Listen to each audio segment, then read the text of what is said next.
first kilometre sucks again. It's like back when I was running big mileage, the first kilometre was always pretty miserable. It's just connective tissues and being old at the moment. So last week, what were we talking about? I was talking about doing things you don't want to do and getting them done. And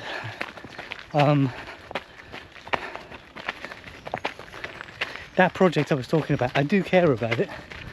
It's just, you know, one of those things you struggle to get motivated for. And that's the same with pretty much, no. In terms of caring about things, that's how it goes for pretty much all the work I do. I care about everything I do. Look up here, but it was because it was really overgrown and tripped over a root. I don't know how I stayed upright. I've got to focus on my technique. Get tall, relax shoulders, hips forward, decent cadence. So, like motivation, how you feel goes up and down, right? That's a normal thing in life. So at the moment, I've had enough of working.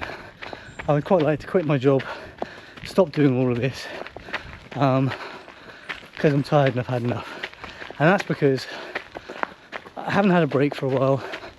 We're in the middle of exams, marking exams, which is stressful for everybody. It's a while until my next break. And I'm just worn out, and I'd like a bit more time and freedom and flexibility so I can climb more, explore the world and that sort of thing. So I've had enough. But I also know that after the summer, when I've had a break and we've had a crack at the big challenge that we've got coming up this summer, and then the new students start, the fresh meat, I'll be really enthusiastic again. Fresh people to train, to talk about anatomy to. It's just interesting, kind of exciting and invigorating, right? And I'll be enthusiastic and motivated. And then, by the time Christmas comes, I'll feel like this again. I'll be worn out, I'll be tired, I'll have had enough, and I'll be ready to quit. And I know the reason for that is because that term's really tough. Yeah, we have to do so much. There will be a whole bunch of problems that arise. I won't get a break in that period. I'm just going to be exhausted. So you know, because I've been doing this for 20 odd years, I now recognise that roller coaster in my year of enthusiasm high, enthusiasm low, enthusiasm high, enthusiasm low. And this is a normal human thing. It's how brains work, right?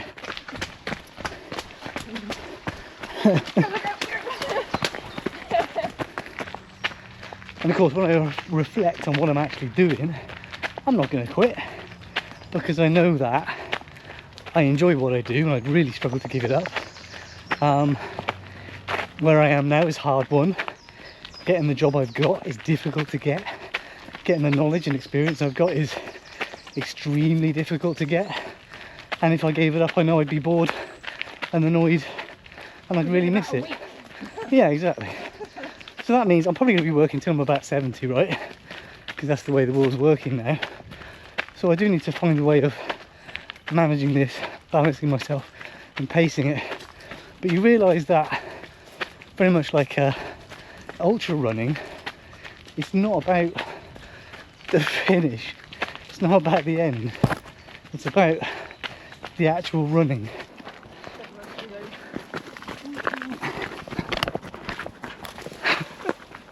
See, how could you not love living in South Wales?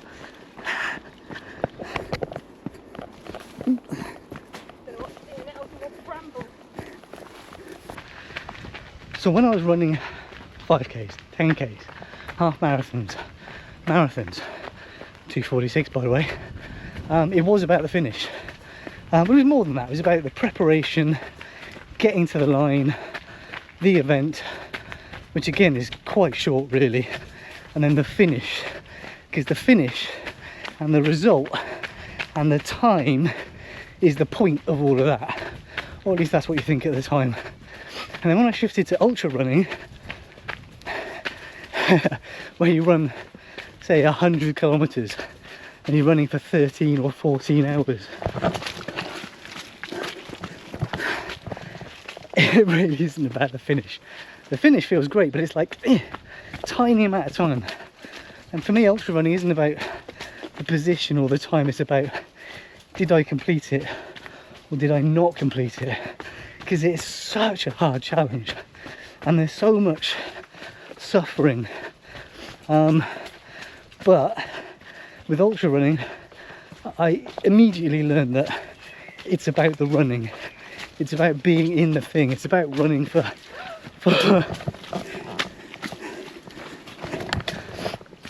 it is about running for 40 minutes. It's about doing the thing, being out there, climbing those mountains, looking at those views. It's about the experience. And when I finished it, even though ultras are really tough, when I finished it, it feels good to finish, but it's kind of a, oh, it's over. When you start your ultra run event, if you've got some experience of this, which you have because you've just been running long distance to prepare for it, you know that during that day you're going to have low patches and you're going to have high patches. You're going to have times where you feel absolutely awful and you're going to have times where you feel really great, and then lots of in-betweens. And the way that you manage the bad patches is that you know through experience that a good patch is going to come up, that this bad patch will end, and that you'll move on to something where you feel great. And honestly, I mean, the reason I ran, you know, if I didn't feel great running ultra marathons, if it wasn't a great challenge, even though it's really tough, I wouldn't have done more than one, right? And then you also learn things like basically managing the bad patches is down to sugar and caffeine, which is a lot like life, right? Sugar and caffeine solve most problems.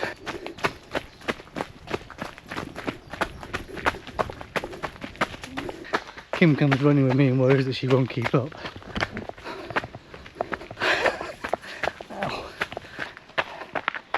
People forget that I became an ultra runner, and ultra running is really slow and it's really nice. There you go, after that first kilometre everything's warmed up, lengthened, feels better. UK universities are struggling right now. They have fewer national students wanting to study at university. We have far fewer international students wanting to study with us because of regulation changes. People are losing their jobs. There's less money to do things. We have to do more with less. It's a difficult time. Maybe I should go and work somewhere else in the world, but I really love South Wales. And of course I know that this is a bad patch, but if I'm going to be here for another 20 years. So I don't run ultras anymore, although that 100 miler that I've never done does sit in the back of my head. What? Yes, that 100 miler sits in the back of my head, but when you're ultra running, you run a lot on your own. And now the kids are older, instead of doing stuff on my own, I'm back to climbing with Kim all the time, which is my preferred thing to do.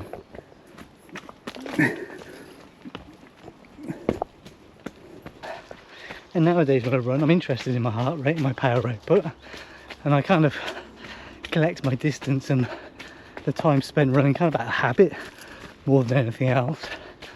But the change is that I'm not in a hurry to get home. I'm not in a hurry for it to be over and to finish, except that I've often got to go to work afterwards. And I think when you're studying, you see the end goal, the qualification, the BSc, the MBBCH, the MSc, the PhD, is that being the end, the goal, the target, what you're doing now, that's what it's all about. And it's not. You only kind of realise that afterwards. The doing, the process, the learning, the spending time with other people, the exploring, the discovering things you never knew existed, all those little things that you get exposed to at university that you don't get exposed to anywhere else.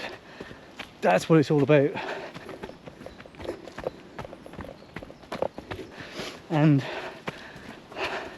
just like life, it's not really about getting to the finish.